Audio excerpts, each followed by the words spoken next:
Hi hello everyone, welcome back to our channel শুনো mini blog. আমি শুনো তোমাদের সঙ্গে শেয়ার করবো একটা মিনি ব্লগ। তো চলো তোমাদের সঙ্গে আমার ব্লগটা শেয়ার করা যাক, কী করি আমি, তোমরাও দেখতে থাকো। আজ আমি চলে এসেছি এই বাচ্চা পাটিদেরকে নিয়ে একটু করতে আম মাখা। যেহেতু বাচ্চারা বলেছে মামি একটু আম মাখা খাও, না খাওয়ালে হয় না, তাই বললাম ঠিক আছে, তোমরা যখন আম এনে দিয়েছো চলো আমি তোমাদেরকে মাখিয়ে দিই।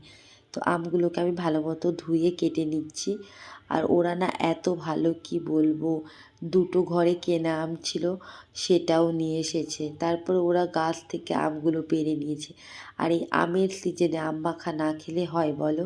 আর যেহেতু পেয়ে গেছি বাচ্চা পাটি, এর জন্য ওদেরকে নিয়ে আম মাখা খাওয়া শুরু করে দিয়েছি। আমি আমগুলোকে ভালো করে কেটে ধুয়ে নিচ্ছি।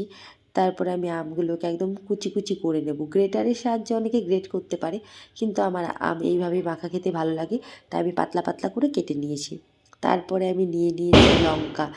এরা এত ভালো ঝাল খায় যে এরা আমাকে 8-10টা লঙ্কা এনে দিয়েছে। বলল মামি তুমি সব কটা লঙ্কা দিয়েই মাখো, আমরা সব কটাই খেতে পারবো, আমাদের কোনো অসুবিধে নেই। কিন্তু এই লঙ্কা গুঁড়ো দিয়ে মাখানোর পরে আমার অবস্থা একদম বেহাল হয়ে গেছে, কী বলবো। দেখো কথা বলতে বলতে আমি আমের ভেতরে লঙ্কা, লবণ আর গন্ধরাজ লেবু পাতা দিয়ে ভালো মতো চটকে চটকে মেখে নিচ্ছি। ও দারুণ স্বাদ, আমার তো পুরো জিভে জল চলে আসলো।